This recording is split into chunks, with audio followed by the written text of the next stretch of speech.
yo soy Karen con H y me alegra que estén aquí acompañándome en esta reflexión.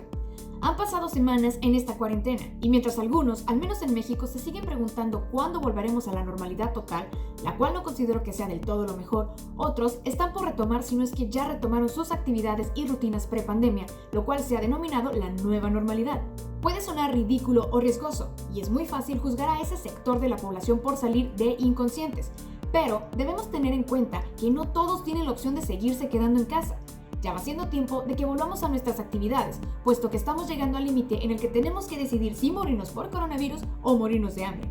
Pues ante un gobierno tan insensible como el que tenemos, que no hace por apoyar a la población de manera que puedan cumplir el confinamiento necesario para la correcta contención de esta pandemia, no le deja muchas opciones a los ciudadanos para mitigar la pandemia, orillándolos a retomar tempranamente sus actividades, ponerse en riesgo, ya que de no ser así, la civilización dejará de serlo en cuanto comencemos a atacarnos unos a otros tratando de sobrevivir ante tales circunstancias.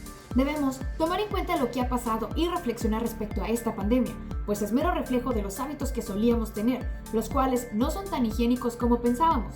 Si bien son mejores que los que teníamos en la Edad Media, por no mencionar los que teníamos en la Antigüedad, de los cuales solíamos burlarnos porque nos sonaban ridículos, al parecer, los que tenemos actualmente no son los más aptos para el tiempo y condiciones que vivimos, ya sea por la zona o las proporciones de gente con las que solemos convivir. Estamos viviendo en una época que es prácticamente lo mismo que la Edad Media, pero con diferentes agentes y todavía sí nos sorprende por qué se expandió tanto la peste en aquellos tiempos.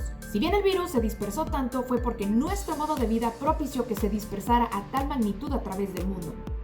Todo este asunto de la pandemia, contingencia, cuarentena, etc., más que verlo como una tragedia o algo negativo, parece ser un llamado a gritos de la naturaleza a ser más cuidadosos como humanos. Pues si así fue con el coronavirus, ¿cuánto tiempo no falta para que pueda llegar un agente peor, con el que las medidas tendrán que ser más estrictas, mayor distanciamiento social, cero contacto con el exterior, incluso posea mayor virulencia que las pandemias del pasado? Tarde o temprano íbamos a llegar a este punto donde debemos evitar perder la conciencia de lo que ha sucedido, pues a pesar de que estamos en el límite y con la incertidumbre económica al mediano plazo, la vida continuará y probablemente el virus también. Por tanto, tendremos que aprender a vivir con él, es decir, continuar nuestras actividades reestructurando nuestros hábitos de higiene, porque a la normalidad nunca vamos a volver. Aunque baje el número de casos, seguirá habiendo muchas personas en riesgo mientras no tengamos una vacuna. Así que si la estadía en casa no es una opción para la supervivencia, no nos queda más que salir con las medidas de protección necesarias que ya conocemos, como el uso de cubrebocas, la constante desinfección de manos, utilizar desinfectante cada momento, evitar tocarnos la cara hasta entonces, mantener la sana distancia, etc.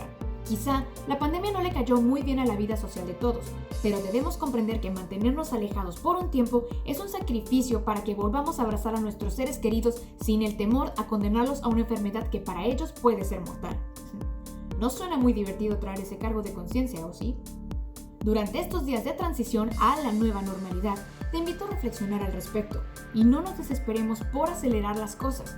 Eventualmente vamos a volver a lo que solíamos tener. Simplemente hay que preguntarnos si en verdad vale la pena hacerlo al 100%. Procuremos prevenir lo más que podamos y lo que esté dentro de nuestras manos. Por hoy, les agradezco que me hayan acompañado a esta pequeña reflexión. Si tienes algún pensamiento al respecto, me gustaría leerlo en los comentarios. Yo soy Karen con H y nos vemos en la siguiente.